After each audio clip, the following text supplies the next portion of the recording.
Jeg hedder Maj-Britt Nielsen, og jeg er seniorforsker på Statens Institut for Folkesundhed. Jeg forsker i seksuel chikane og uønsket seksuel opmærksomhed. Du lytter til IMS podcast. Rigtig god fornøjelse.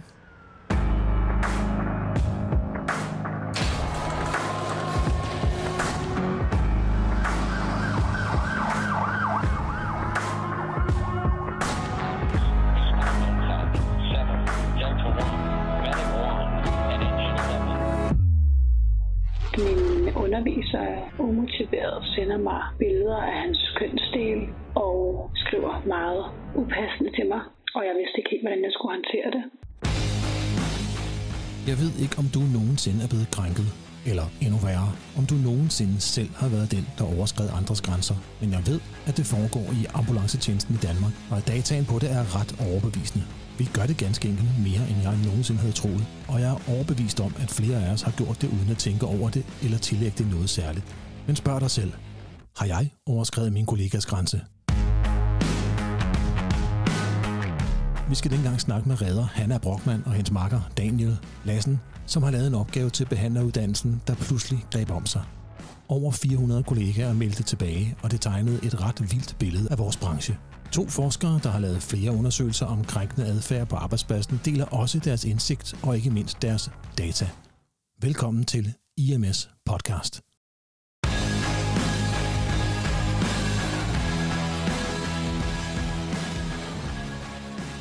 Jeg hedder Hanna Brochmann og er ambulanceassistent i Region Sjælland. Jeg hedder Daniel Lassen, jeg er ambulanceassistent i Region Hovedstaden, jeg kører for akutberedskabet. Det handler om, at de her 2 mennesker her har simpelthen været så modige at lave deres behandleropgave om det her meget ømtålige, ekstremt tabubelagte emne. Og da Hanna hun præsenterede det for mig, så må jeg bare sige, at jeg tænkte, det er jo simpelthen et alt for stort problem. Og i øvrigt også et meget interessant emne. Hvorfor er det, vi gør, som vi gør? Uønsket seksuel kontakt. Hvad er det lige, det handler om? Ved du, hvad definitionen på uønsket seksuel kontakt eller opmærksomhed egentlig er? Tryk på pause og google det eller tænk over det.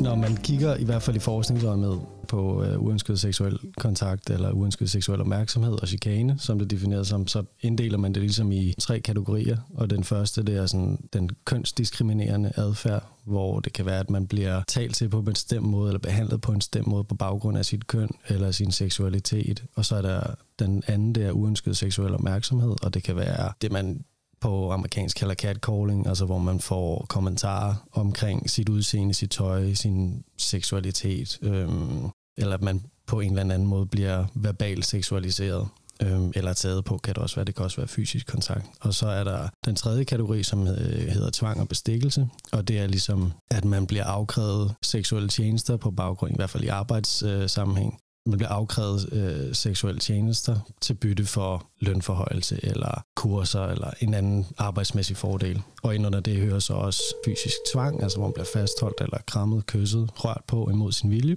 og så voldtægt eller forsøg på voldtægt.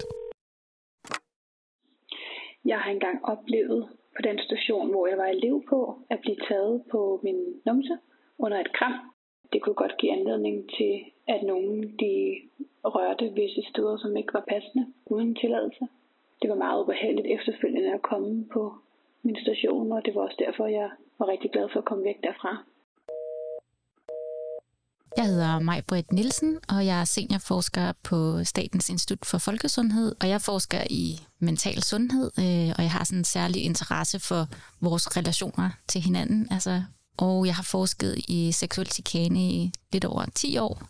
Jeg hedder Ida Madsen, og jeg er seniorforsker på det Nationale Forskningscenter for Arbejdsmiljø. Jeg er seniorforsker i psykosocialt arbejdsmiljø, så jeg interesserer mig sådan bredt set for det psykosociale arbejdsmiljø og alle mulige forskellige belastninger, man kan opleve i arbejdet, herunder uønsket seksuel opmærksomhed og seksuel chikane. Der er nogle medarbejdere, som står i en mere sårbar position i forhold til at sige fra og sige nej. Altså, hvis du står i en position, hvor chefen ligger an på dig, og du er en tidsbegrænset stilling, og du er faktisk afhængig af, at den person giver dig den næste kontrakt eller den næste opgave, så er det klart, at så er det rigtig svært at sige, ej, vil du ikke godt lade være. Og der har vi jo på organisatorisk plan, synes jeg, et ansvar for at tænke på, at der er nogle medarbejdere, som står i mere udsatte positioner i forhold til bare sådan at kunne sige fra. De 2 forskere har jo lavet de her ret ekstensive studier. Vi fandt deres undersøgelse og ligesom holde op imod vores opgave. Så ligesom var med til at give vores opgave lidt tyngde, og så ligesom kunne sammenholde det med et tværsnit af alle slags brancher, så vi ligesom havde noget at sammenligne med. Det var også lidt, der var vores formål med opgaven. Det var ikke, at vi skulle sige, det er synd for kvinderne, eller det er synd for eleverne, eller det er synd for nogen. Det var mere sådan at afdække, at det her, det er et problem. Da vi lagde det op på vores Facebook, eller på en Facebook-gruppe Ambulancefolk i Danmark, skabte en heftig debat, og der var også mange, der var sådan, det er en fin opgave, men I kommer ikke til at få nogle resultater, fordi det er ikke et problem. Det kommer an på, hvor sart man er. Jeg vil sige, at der er jo ikke noget i vores tal, der tyder på, at det sådan er et afsluttet kapitel. Altså de seneste tal, vi har indsamlet omkring uønsket seksuel opmærksomhed og seksuel chikane, det er jo her data, vi har indsamlet i slutningen af 21, og så ved årsskiftet indtil 22. Der var jo i hvert fald omkring en 1/5, ikke, som rapporterede en eller anden form for uønsket seksuel opmærksomhed eller kønskrænkende adfærd eller tvang, de havde oplevet inden for de seneste 12 måneder. Så der er jo ikke noget i de tal, der tyder på, at det er noget, som bare var en anden. Det bliver ret tydeligt med vores data i hvert fald, at det er en ting, og det er måske i højere grad, end vi havde forventet. Udover at I har fået et meget højt respons i forhold til det, der er her at tale om en behandleropgave. Næsten 400 besvarelser. En af de ting, der, som jeg jo spurgte Ida og Maj-Britt om, det var, samme som jeg lige spurgte jer om, hvad er det her egentlig for en størrelse? Og de lærer meget vægt på det her med uønsket seksuel karakter, eller seksuel kontakt. Og for mig er det operative ord. Det kan godt være, at jeg tager fejl. Hvad tænker I om det? Jeg tænker også helt sikkert, også lidt som de siger, at det handler helt vildt meget om følelser. Det er svært at måle og veje. Jo, vi kan måle det i data, men om du føler dig krænket, eller om du ikke føler dig krænket, det er følelsesbetonet. Det tror jeg mere, det er det der, hvis man overtræder nogens grænse, så er den grænse overtrådt. Og sådan, også det der med, hvis du er, der mange siger, så er de i tvivl om, hvad de må sige. Men hvis du er i tvivl, så er du vel ikke i tvivl. Det kan man sige. Og alligevel, så er der mange gråzoner i det der. Fordi det kan jo være handlingslammende, hvis man... fordi jeg kan godt forestille mig et scenarie, hvor man hele tiden er i tvivl. Og hvad man må sige. Altså, hvad skal man så gøre af sig selv, ikke? Altså. Jeg tror, det er rigtig vigtigt at skelne mellem, at der er nogle ting, som vi alle sammen kan blive enige om, er meget alvorligt, og som også er ulovligt, voldtægt for eksempel. Men så er der jo mange andre ting, som ligger i en eller anden form for gråzone, hvor det, man kan sige, handler om, at vi har en snak med hinanden om, at vi har forskellige grænser, og det er sådan set okay, og der er ikke noget farligt i. De fleste af os vil på et eller andet tidspunkt komme til at træde en af vores kolleger over tæerne eller gøre noget, men det vigtige er jo sådan set bare, at man kan få lov at sige, det bryder mig ikke lige om til den anden, og den anden så respekterer det. Ja, så handler det jo også om gensidighed. Altså, der er jo ikke noget galt med gensidig flyt. Altså, det er jo fint. Men der, hvor der er noget galt, det er jo, når det er uønsket eller ubehageligt for den anden. Jeg kunne sige, at jeg talte med det var en medarbejder. Jeg tror, det væsentlige det her, det er, der er selvfølgelig en forskel på, hvor alvorligt man kan tage de her eksempler, som vi har opstillet i vores opgave.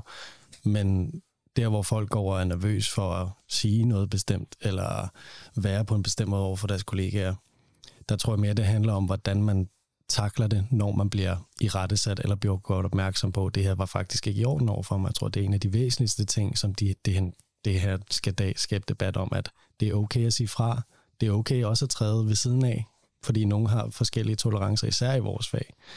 Og der er det væsentligt, hvordan man modtager og får den her respons på, prøv at høre, det her, det var faktisk over min grænse, kan vi ikke stoppe det? Og så i stedet for at blive en lille smule fornærmet, eller føle sig trådt på, som det er at blive rettesat, ligegyldigt hvad det er, altså tage det som en opfordring til at ændre en dårlig vane måske. Noget af det, der er mindst lige så vigtigt, det er, at vi bliver bedre til at tage imod den feedback.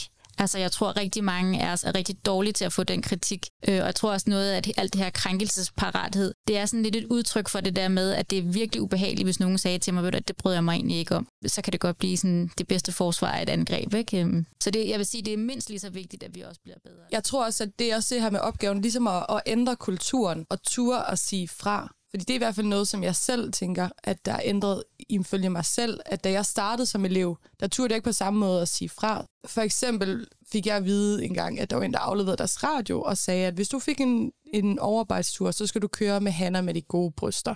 Det hører jeg så, konfronterer personen, for jeg tror ikke på, at han kommer med en dårlig intention, og siger til ham, det du lige sagde, det synes jeg faktisk ikke var særlig fedt. Det bliver jeg faktisk ked af. Jeg vil bare gerne ses som Hanna rar at køre sammen med, eller Hanna hyggelig at bruge hyggelig kollega. Der blev personen også, tog det helt vildt godt, og siger, det er jeg virkelig ked af. Og det var også dumt sagt. Og siger, det er heller ikke, fordi jeg skal gå og bære af. Jeg har bare brug for at sige til dig, det var ikke okay. Det var over min grænse. Klar. Og det er jo helt fair, man kan komme til at sige dumme ting. Men bare det, at man så siger, hey, det synes jeg ikke er okay, og så det bliver taget ind. Og så ligger den der.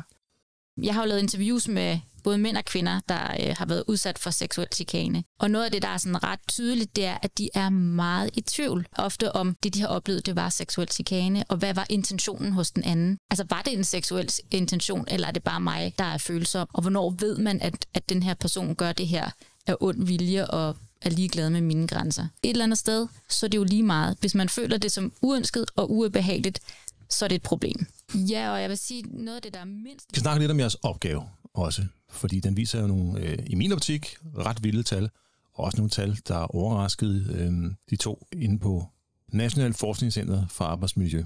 Så hvad er det lige, der sker i ambulancetjenesten? Det er netop en stor stikprøve, vi har fundet, ud fra hvad andre behandleropgaver får. 400 besvarelser svarer til cirka 10% af den danske ambulancetjeneste, hvilket ikke er meget i en forskningsmæssig sammenhæng, men når man ser på det som en behandleropgave, så er det et væsentligt tal. Det har været svært at få nogle konkrete tal på fordelingen af ambulanceelever, assistenter, kompetencefordeling og kønsfordelingen i landet, så vi ikke rigtig kunne holde vores tal op med, hvor mange kvinder, der er ansat, hvor mange mænd, der er ansat, hvor mange elever osv.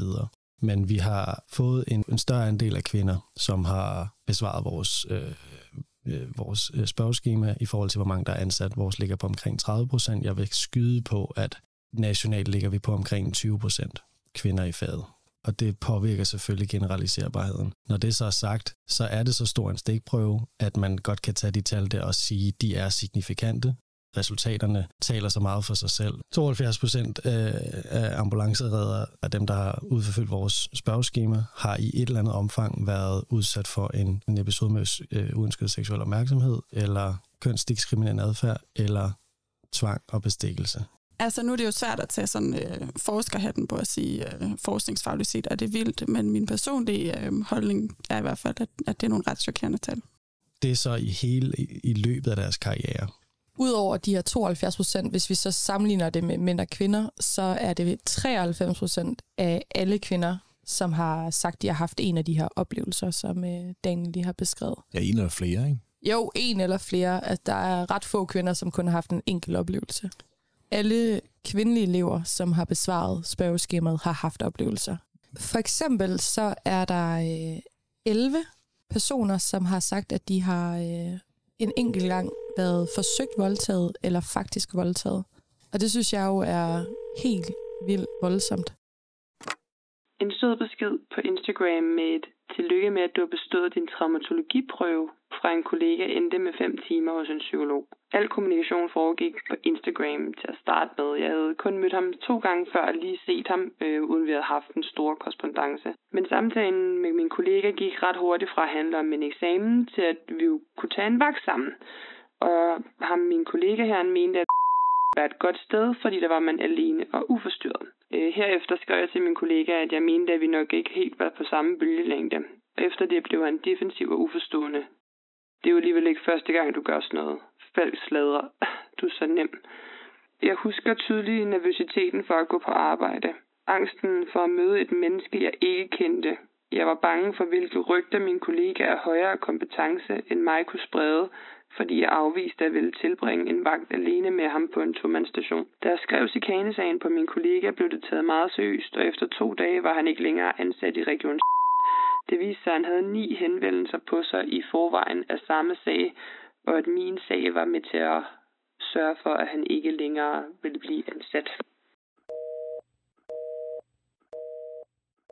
Ja, og det som vi også egentlig fandt, at der var ret interessant, det var, at kvinder primært blev krænket eller chikaneret af mænd, med højere kompetence, altså kollegaer, hvorimod at mændene blev krænket af patienter eller pårørende. Hvis man kigger på det teoretisk set, så handler seksuel chikane ikke om sex, men det handler om magt. Og det er faktisk et udtryk for en udøvelse af magt over andre mennesker. Det er også relateret til køn i form af, at det er en adfærd, som man kan udvise over for andre, som ligesom træder uden for de forventninger, man har til, hvordan man opfører sig i forhold til sit køn.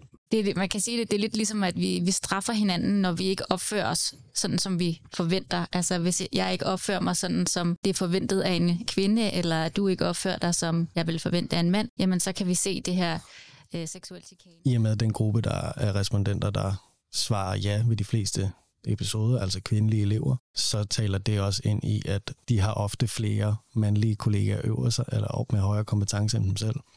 Og det gør så, at det taler ind i det der med, at det handler om magt. Ikke? Jeg snakker jo også med Ida og mig om det her med, hvad ambulanceoperatørernes udfordring. Pludselig har de voldsomt mange flere sager, end de nogensinde har haft før, som går lige præcis på de her seksuelle krænkelser. Og hvorfor er det? Hvorfor sker det? Jeg hører også tit det her argument med, jamen er vi blevet mere følsomme? Kan man tillade sig mindre? Men jeg tror, det er også rigtig vigtigt at huske på, at måske for 10 eller 20 år siden, der var det næsten umuligt at stå frem og tale om det her. Og jeg tvivler på, at man for 10 eller 20 år siden synes det var fedt at blive gramset på, bare fordi man ikke talte højt om det. Jeg har i hvert fald, når jeg har været ude på arbejde. Du sagde tidligere i dag, at Sverige havde en anden statistik. Ja, det er rigtigt, at vi har talt med Ali, som sidder og behandler alle Falck Alert og whistleblower, der bliver sendt ind, hvor han fortæller mig, at i Sverige er der en procentsatsen er langt lavere for seksuelle krænkelser og whistleblower og alerts, end det er i Danmark. Og der er en større andel af kvinder, der er ansat på ambulancen. Ja. Jeg ved jo ikke, om det har nogen sammenhæng med det. Det aner jeg ikke. Det var bare interessant. Ja. Det er nemlig interessant, og så kunne man begynde at kigge ind i nogle andre forskelle, hvad det er for nogle dynamikker eller årsagssammenhæng, der ligger til grund for, at andelen er så stor, i hvert fald i vores fag i Danmark. Men lad os prøve at snakke lidt om, hvorfor det kan være sådan, at vi i ambulancetjenesten jo egentlig oplever det. Og hvis jeg tænker tilbage, så kan jeg godt genkende den tankegang, der har været omkring det her. Den har også flyttet sig bestemt, men ting, som vi måske ikke tænkte videre over for 10 år siden, det tænker vi virkelig over i dag, ikke? Og alligevel er tallet tordnende højt, selvom opmærksomheden er på det og har været på det de sidste mange år. De her to, de har jo forsket det her i 10 år sammen, og det kom jo lidt bag på mig, at det faktisk, nu har jeg ved sgu ikke, hvor lang tid vi har haft opmærksomhed på det her, men i hvert fald inden for de sidste 2-3 år er vi blevet meget mere fokuseret på lige præcis den her, og på den måde, hvordan er vi omkring hinanden, ikke? Men hvad er det i vores branche, der gør, at vi har de her problemer? Det ville have været interessant at kigge på, hvad er prævalensen inden for et år, sådan som de fleste andre undersøgelser er lavet. Vi valgte at se det på akkumuleret, hvor mange af de her sager, for ligesom at etablere, om det findes. Og så kunne man sådan, det næste skridt kunne være at se, hvor stor en andel er der inde på et år. Og er den tilsvarende den mængde, der er inde i andre brancher. Så helt sådan, når man kan sige, at vi er hårdere ramt end andre, kan man ikke rigtig udlede for vores opgave. Når det er så sagt, så er vores tal så relativt høje, og når man ser, at det er kvindelige elever, der er ramt højst, og de maksimalt har været ansat i 4 år, og er yngst, så er det jo noget nyt. Jeg tror også, der er blevet sat mere fokus på det med at turde at sige fra. Altså, jeg kan huske, da jeg startede, jeg har været ansat siden 2017, og da jeg startede, så fik jeg mange kommentarer med, at man skulle kunne være lidt robust for at være i faget, og man skal ikke være så sart. Og det var ligesom det, at jeg tænkte, okay, jeg er ansat et nyt sted her, jeg vil gerne passe ind. Hvorimod nu, hvis jeg sidder med en kvindelig elev og har sin første dag, jeg bruger tid på at sige til hende, husk, hvis din grænse bliver overskridt, så sig fra. Så jeg tror også, det er, at jeg fik noget andet at vide, end da hun startede. Ved du, hvilke konsekvenser det kan have at blive krænket? Tryk på pause og tænk over det, eller google det.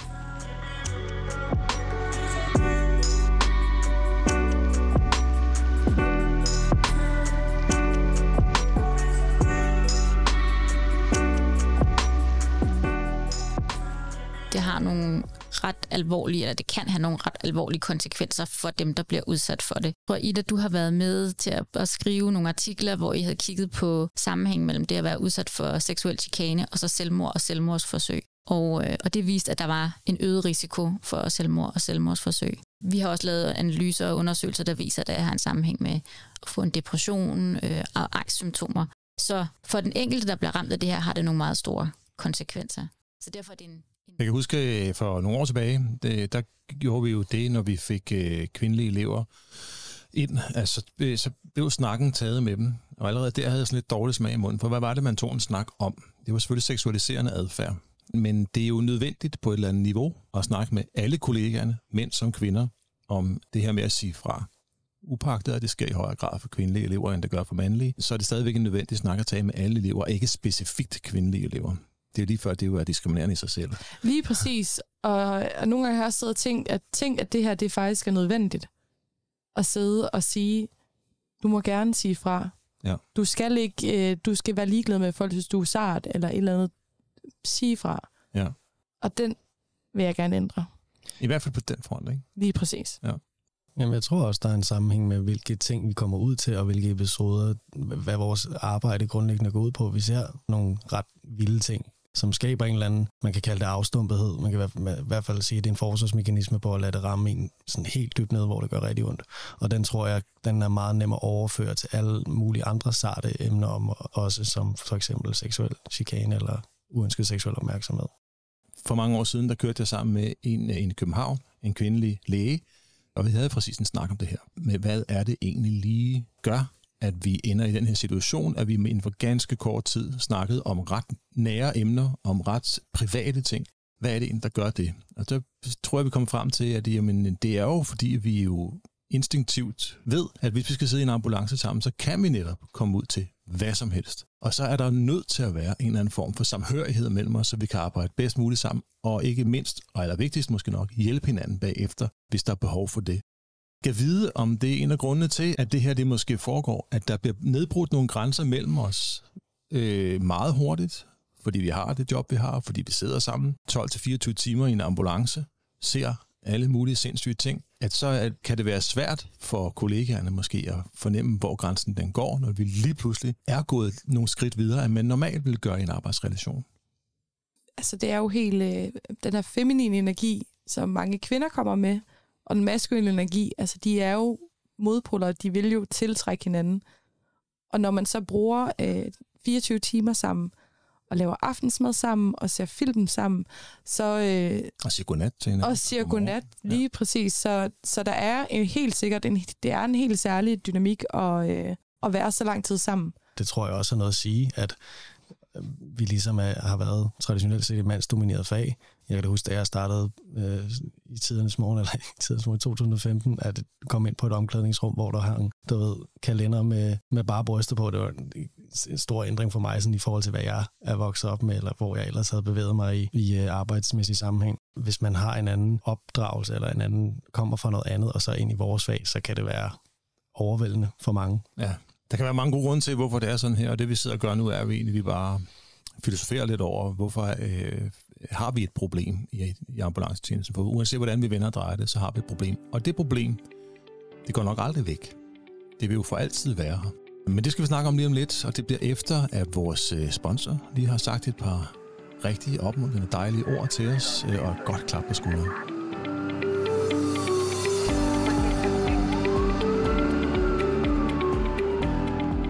IMS podcast er støttet af Faldt Danmark. I Faldt skal vi hjælpe hinanden med at passe på hinanden. Vi skal snakke sammen, så vi undgår at overskride hinandens grænser. Vi accepterer ikke krænkelser og diskrimination, men hjælper hinanden med at komme det til livs. Tag snakken med din makker, og rigtig god vagt.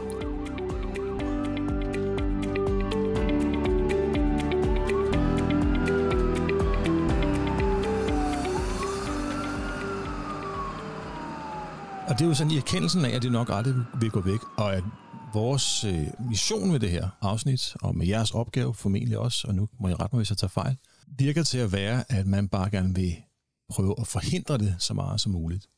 Det er mere for ligesom at lave en øjenåbner for de mennesker, som siger, at det ikke er et problem i vores fag. Og hvis vi taler om det, hvis alle er opmærksom på det, lige så stille ændrer den her kultur. Ja, men det er jo den ene del af det, her med, at det er dem, der, altså the deniers, der ikke der er dem, der fornægter, at det sker. Og det er man der jo stadig en del af, som simpelthen ikke mener, der er et problem. Hvilket jo er helt absurd, for at være helt ærlig. Det eksempel, du selv gav, med at der var en, der var kommet med en ret uheldig kommentar omkring din krop. Ja. Han modtog det så på en god måde. For mig at se, så er det meget mere et spørgsmål om, for det der er nemlig et eksempel på den store grå masse, der ligger midt imellem yderpunkterne, midt imellem dem, der aldrig oplever det, og dem, der oplever det helt ekstreme, så ligger den der måske nok i midt, altså, som måske ikke er, der er ikke tale om voldtægt her, og der er heller ikke tale om ingenting. Så hvordan får vi vores kollegaer til at tænke mere over det? Hvis jeg skulle give sådan et godt råd til dig eller dine kolleger imellem, så er det at være opmærksom på det her med brug af humor. Hvis en kollega kommer og har haft en oplevelse, at en borger eller en patient har opført sig seksuelt over for dem, eller gjort et eller andet, man synes var grænseoverskridende. Så vores default-reaktion, det er tit, at vi begynder at grine lidt af det, eller laver sjov med det, fordi det er lidt ubehageligt og måske lidt pinligt. Men det kan nogle gange sætte en stopper for, hvis den anden person faktisk synes, det her det var faktisk rigtig ubehageligt, hvis man ligesom gør lidt grin med det. Være åben over for, hvis der er nogen, der kommer og siger, at jeg har oplevet noget, som jeg synes faktisk, det var ubehageligt. Prøv at tage det alvorligt, og ikke prøve at feje det væk, og passe på med det der med humor nogle gange i de her tilfælde. Et andet ligesom råd, det kunne være at være bevidst om sin rolle som vidne. Hvis du oplever, eller hvis du ser noget ske for en anden, så har du faktisk også et ansvar for at gribe ind, hvis du kan. Og lige sige, hey, det synes jeg måske ikke var okay, eller hun er her for at arbejde. Det er ikke okay at sige sådan, for eksempel. Fordi det kan jo også opleves dobbeltkrænkende, hvis der er vidner, der er andre, der overværer det, der sker, og de så ikke gør noget. Se om du kan afbryde situationen. Se om du kan få personens opmærksomhed over på noget andet. Eller direkte bakke op og sige, hey Marker, det er ikke i orden at sige sådan. Jeg synes faktisk, det er en af de sværeste spørgsmål. Det er ikke så lang tid siden, at jeg er blevet var udsat for et fysisk overfald på en tur, og jeg har aldrig været så bange i hele mit liv. Alle mine kollegaer har været super søde, og mange har spurgt ind til det her, og jeg har ligesom fortalt dem historien. Jeg kørte med en kvindelig kollega, når jeg har fortalt historien, som er utrolig sårbar for mig. Fået den første kommentar, det er også typisk, det er 2 kvinder. Det er jo autoreaktionen. Altså, det var ikke en kollega, der overfaldt det var en patient, der overfaldt. Det var en syg mand. En psykotisk mand. Ja. Selvom han er psykotisk og sådan noget, så man kan aldrig vide, om han har reageret anderledes, hvis det havde været 2 mænd. Fordi det er nemlig lige præcis sådan helt primalt og neandertaleragtigt noget af det, som uønsket seksuel kontakt handler om. Det handler om, at vi som mænd har en eller anden form for overdominans, fordi vi er fysisk stærkere end kvinder. Det er derfor, der er flere kvinder, der bliver krænket formentlig. Det er derfor, der bliver flere kvinder, der bliver fastholdt og voldtaget, fordi vi har en fysisk egenskab til at netop at gøre de her ting her, og sætte vores vilje igennem på den måde her. Det er altså, jeg siger, helt ned på jorden i vores reptilian. Det er jo den magt, vi har over kvinder som mænd. Problemet er der, hvor det bliver italesat til Hanna, som om hun har gjort noget forkert i den situation. Bare ved det faktum, at hun var en kvinde og kørte med en kvinde, så er hun automatisk ikke skyldig, men så kan man forvente, at han vil reagere sådan der. Det kan du gå og tænke for dig selv. Du skal bare ikke sige det til en person, som for nylig er blevet udsat for det her. Det er der, jeg synes, den helt klare grænse er. Tænk dig lige om næste gang. Og jeg tror, det er det der med, at i vores fag, der er der bare meget lidt filter. Altså, vi siger præcis, hvad vi vil, lige når vi vil det. Og hvis nogen i rette sætter os, så bliver vi sure. Og når man så bliver i rette sat på en anden måde, så er automatreaktionen bare modstand. Han havde simpelthen svært ved at holde fingrene for sig selv, især til sociale arrangementer. Jeg prøvede tit at sige fra, men så fik jeg at vide, at jeg ikke skulle være en lyseslukker. Eftersom jeg var ny og gerne ville være både velset og blandet med også, at jeg ikke blev respekteret, når jeg sagde fra, så endte det faktisk med, at jeg lod som ingenting, og jeg håbede, at det ville gå over i sig selv. Det eskalerede noget, før at jeg fik samlet mod til at sige fra. Der var jeg allerede blevet gramset på brysterne, lårene, ballerne. Jeg havde fået smidt nedladende og krænkende kommentarer min vej. For eksempel, at han ikke kunne styre sig omkring mig, at han tit kiggede på mig i borgerrummet. Jeg blev også tit kontaktet uden for arbejdstiden. Jeg fik sms'er og opkald, hvor jeg troede, at det var arbejdsrelateret, men det var det ikke. Der kan være nogle konsekvenser af det, at man siger fra.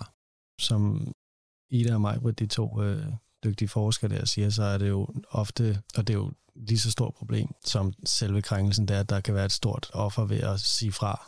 Og det, jeg hører meget, det er, at nogle gange er det nærmest værre end selve chikanen. For eksempel, hvis kollegerne hører om det, og de tager parti. Så det starter sådan en helt lavine af mobning og udelukkelse, for eksempel. Vi ved bare, at når folk siger fra, så har det tit kan det have nogle negative konsekvenser for dem, i form af mobning, eller at den anden person kommer med sådan nogle negative repressalier for det. Så det er faktisk det her med at opleve uønsket sex. Jeg kunne godt tænke mig at vide lidt om, hvorfor er det hvad er det, kan have af konsekvenser sådan at blive krænket? At være udsat for det her, måske gentagne gange på en arbejdsplads, og også konsekvenserne af at måske at sige fra. Men inden man når dertil, hvor man siger fra, hvor man bare er i den her trummerum med, at man hele tiden skal høre på det her, hele tiden skal være udsat for det her. Hvad betyder det for den enkelte? Hvad kan det betyde for den enkelte? Hvis du som ansat kommer ud, og så bliver udsat for grænseoverskridende adfærd for dig selv, vel at mærke, igen og igen og igen, så til sidst så går man jo og lægger låg på sig selv. Enten så er det jo enormt stressende at være på et arbejdsplads, hvor man hele tiden har følehornene ude, og egentlig måske gerne bare vil passe ind, og så sluger nogle kameler i forhold til ens grænse, der bliver overskredet. Nu siger du stress.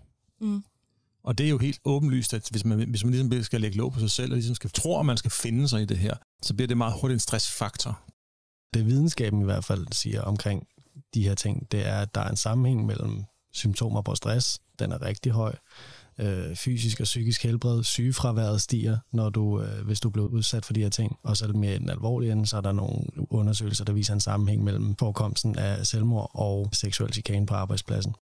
Så hvis man ser sådan lidt kynisk på det, så er det jo også i hvert fald forbundet med forøget risiko for sygefravær for eksempel, og sådan noget, og det kan jo være et problem for ledelsen. Det har jo også nogle økonomiske omkostninger. COVI har lavet nogle analyser for os, hvor de har prøvet at tale med forskellige virksomheder, der har haft sager, og så prøvet at regne ud, hvor meget har det egentlig kostet. Og det, som vi kan se, det er, at jo tidligere man får stoppet hændelsen eller håndteret den, jo færre omkostninger er det ved det. Men det, som de kunne se for eksempel, det var, at de havde sager, der kostede helt op til 800.000, ikke? Altså næsten 1 million. Når du først skal begynde at have advokat indover, og du skal have interviewet vidner, og der har været mange implicerede, og der er måske også fratrædelsesordning og sygefraværing. Ja. Så det kan jo også i kroner og øre blive rigtig dyrt for virksomhederne, hvis man ikke får håndteret det hurtigt. Ja, og så fastholdelse af medarbejdere. Rigtig mange, som jeg har interviewet, deres løsning, når de bliver udsat for det her, det er jo at skifte arbejde, altså at sige op, fordi at det nogle gange virker mere overskueligt, end at skulle gå videre til sin ledelse med det, ikke? Så i forhold til, hvis man er i en branche, hvor der mangler hænder, jamen, så vil jeg sige, så er det jo også vigtigt at sætte ind overfor. Ja, og de der økonomiske analyser. Jeg står som lige blevet anmeldelseselev, og min står og siger til mig, at jeg skulle altså bare være klar over, at hvis han ville, så kunne han ødelægge min karriere sådan her. Sørge for, at jeg aldrig kom videre som assistent. Og så kunne jeg få arbejde i Region Hovedstaden, men de ville jo gerne sætte sådan en til mig. Og så kan jeg jo se, hvad jeg ville, for så blev jeg nok ikke til en fucking skid. Og jeg ved godt i dag, at det ikke er ægte, men dengang, der var det min virkelighed. Det er sådan set også lige meget.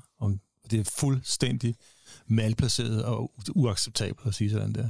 Og det havde jo den konsekvens for mig, at jeg blev syg, og til sidst endte i en sygemelding. Da jeg så kommer tilbage fra min sygemelding, og jeg har ligesom bearbejdet det her, og ligesom har mod nok til at gå til en leder, så får jeg at vide, at det er en mundtlig trussel, så der er ikke noget at gøre. Det er hans ord mod mit ord.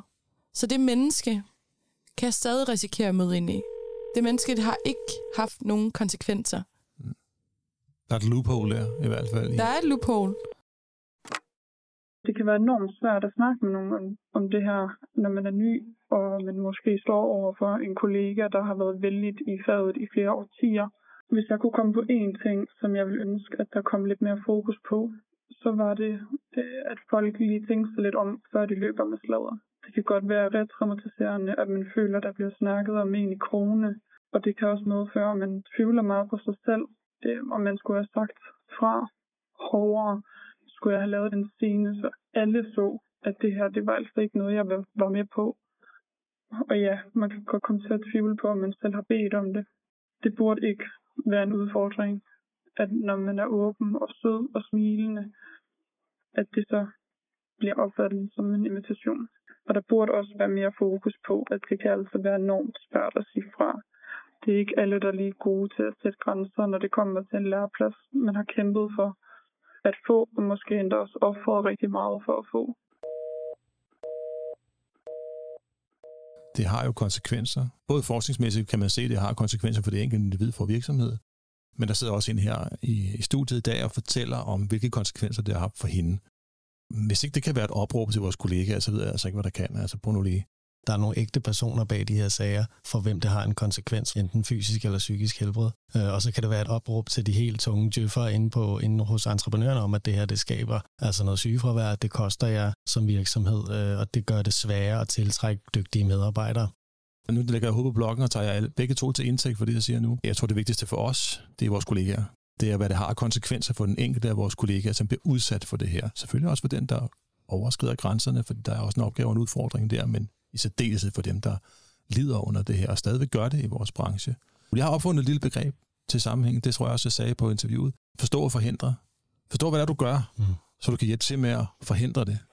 Og det er jo selvfølgelig fordi, at jeg tænker, jeg vil rigtig gerne have mine kollegaer, de spørger sig selv om, hvorfor var det, jeg lige sagde sådan der til min kollega?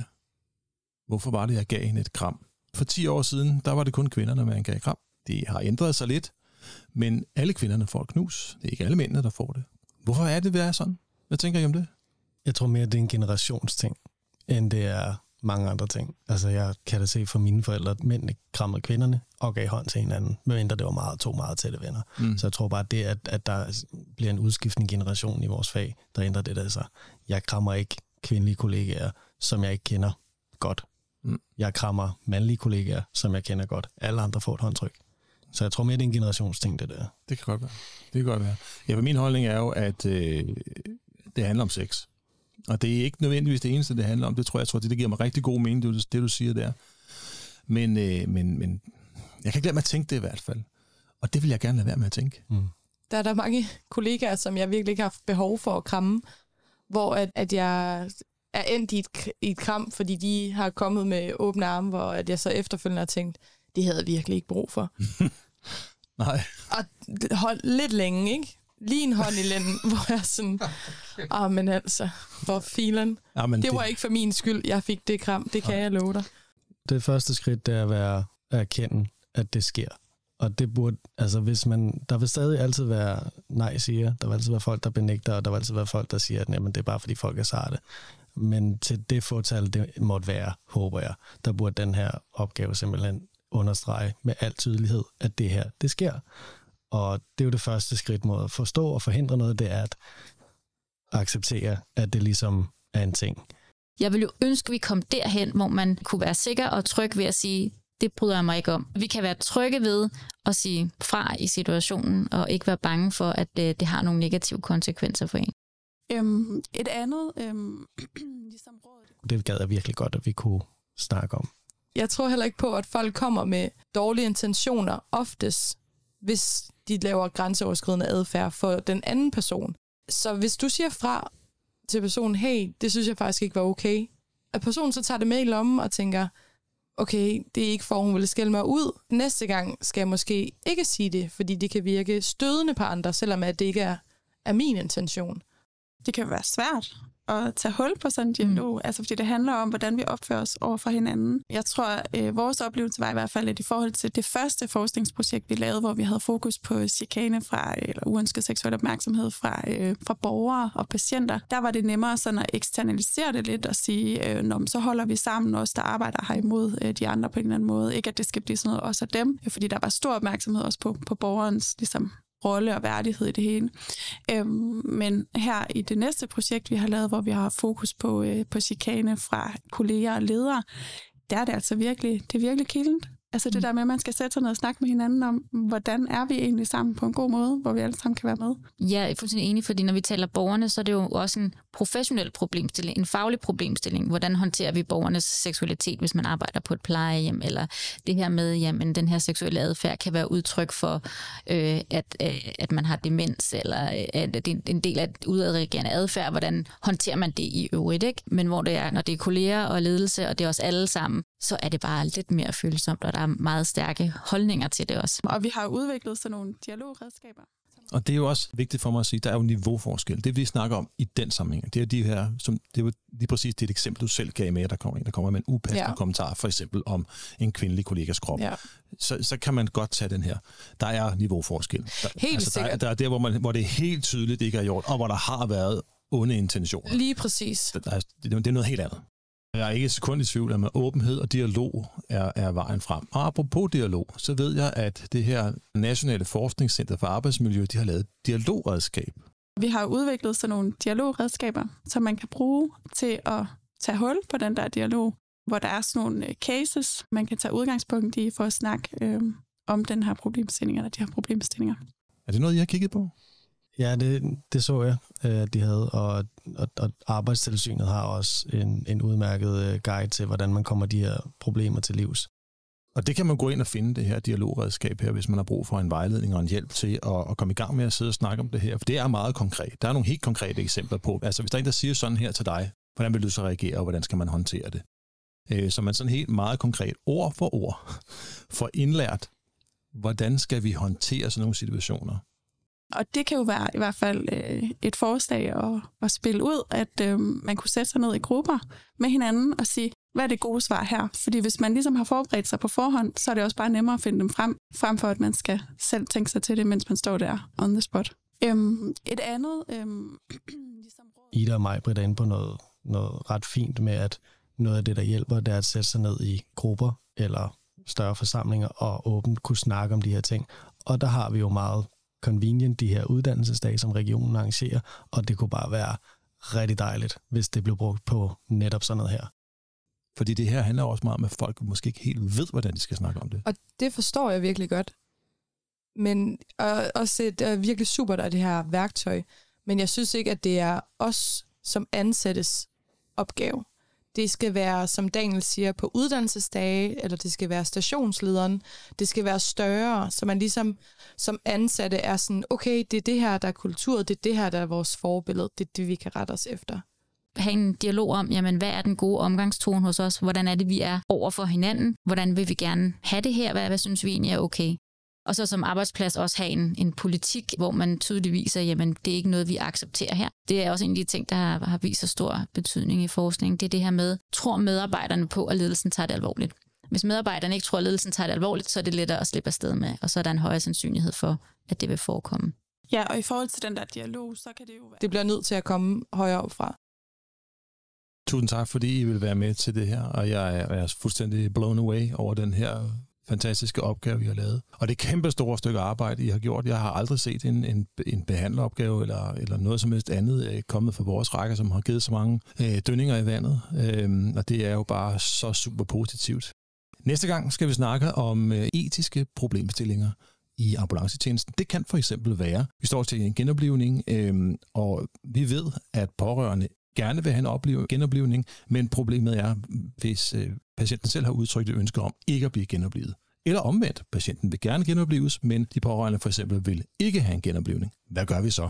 Og det er sådan, at ERC, Europæisk Råd for Genoplivning, har lavet nogle guidelines sammen med deres guidelines for genoplivning om præcis de her etiske overvejelser og flowchart og alt muligt lækkert. Og der er en af dem, der har skrevet om det, som hedder, det er en belgier, der hedder Patrick van de Voorde. Han er jo medforfatter på lige præcis de her guidelines her, og ham skal vi snakke med næste gang. Det bliver super spændende. Tusind tak til jer to, og velkommen tilbage til podcasten næste gang. My name is Patrick van der Voorde, and among other things, I am the co-author of the ERC Ethics Guidelines. EMS Podcast is supported in part by Falk Denmark, and EMS Podcast would like to thank Hannah, Daniel, Ida, and Maybrit for their invaluable participation in the episode, knowledge of the subject, and incredible courage. Thanks to everybody who has contributed with good ideas and critical input, which already has given content for a lot of episodes, and all are welcome to give feedback and ideas, and everybody who writes will receive an answer. Go to the podcast Facebook page or Instagram profile and comment, or to the podcast YouTube channel and write there. It would be awesome if you, the listener, decided the content of the EMS podcast. So while you are thinking about what you want to hear about next, pat your colleague on his shoulder or her shoulder and tell him or her that they are doing a great job. And most of all, enjoy your next shift. Som en sidste lille kommentar til det her afsnit, så husk på, at hvad end der er blevet sagt, og uanset hvad der findes af studier og forskning, der understøtter det, der er blevet sagt, så skal I for jeres egen skyld holde jer til de instrukser og procedurer, der er gældende lokalt, der hvor I kører.